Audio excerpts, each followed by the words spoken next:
Fala aí, galera. Estamos aqui hoje para fazer a aula 5 do terceiro ano.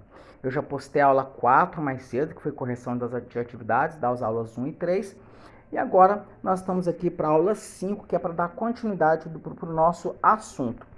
Como nós já falamos de cadeia alimentar, agora nós precisamos falar de uma coisa muito importante a respeito da cadeia alimentar, que são os fluxos de massa e os fluxos de energia.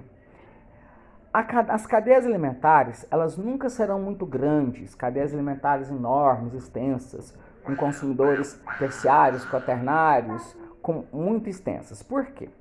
Por causa de dois mecanismos que limitam o tamanho das cadeias, e é disso que eu quero falar hoje. Esses dois mecanismos que limitam os tamanhos da cadeia são os fluxos de massa e de energia. Então, primeiro vamos falar do fluxo de massa. Fluxo de massa é como a massa do produtor vai passando pela cadeia alimentar até chegar nos decompositores, certo? Isso é que é o fluxo de massa.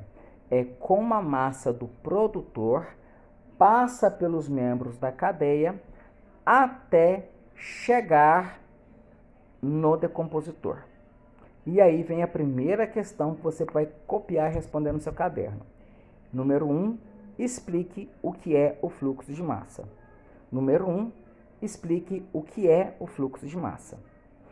O fluxo de massa funciona assim. A gente vai colocar uma cadeia de exemplo para ficar mais fácil de entender, tá? Então, nós vamos colocar assim, ó, milho, gafanhoto, pássaro, gavião. Então, o gafanhoto come o milho, o pássaro come o gafanhoto e o gavião come o pássaro. Joia? E aí o gavião morre e os decompositores decompõem o gavião e a matéria orgânica do gavião vai para o solo e do solo o milho, os produtores, aproveitam a matéria orgânica do gavião de novo. Então é um ciclo. Então, quando o gafanhoto come o milho, uma parte da massa que o gafanhoto comeu do milho fica nele. Uma parte ele gasta, né, de energia e uma parte ele defeca. Então, você entendeu o destino?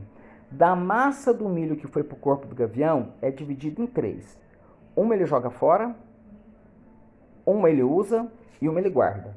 Uma ele joga fora, uma ele usa e uma ele guarda. Beleza. Vamos pegar essa que ele guardou. Aí o pássaro vem e come o gafanhoto. E junto com o gafanhoto, o pássaro comeu aquela parte do milho. Menor, claro, né? E aí essa parte do milho que estava no gafanhoto e o pássaro comeu, ele vai pegar essa parte e dividir em 3. Ainda menores. Uma que ele vai jogar fora, uma que ele vai gastar e uma que ele vai armazenar. Muito menor do que a que o gafanhoto armazenou. E aí o gavião vem e come o pássaro. E ao comer o pássaro, ele também acaba ingerindo aquela partezinha do milho que estava no gafanhoto e agora está no pássaro. E vai pegar essa partezinha e fragmentar mais ainda em 3.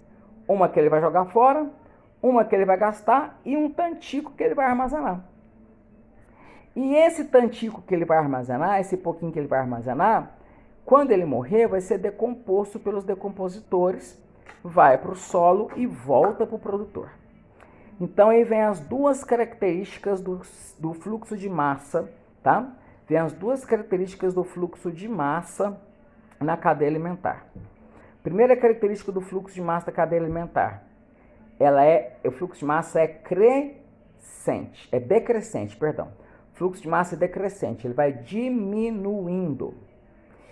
E a terceira característica do fluxo de massa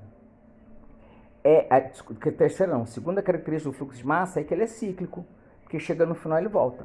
Então, quais são as duas características do fluxo de massa? Ele é decrescente e cíclico. Nós vamos manter só o fluxo de massa nessa aula de hoje, porque eu preciso de mais tempo para o fluxo de energia. Então, vou colocar 2 perguntas para vocês sobre o fluxo de massa, tá? Que já foi uma pergunta, vamos colocar mais 2. Pergunta de número 2. Explique por que o fluxo de massa é decrescente. Explique por que o fluxo de massa é decrescente. E pergunta de número 3. explique por que o fluxo de massa é cíclico. Pergunta de número 3, explique por que o fluxo de massa é cíclico. Tá? Com essas 3 perguntas você consegue responder com a aula, e aí na próxima aula a gente vai poder falar do fluxo de energia. Grande abraço para vocês, até a próxima aula e boa aula para vocês.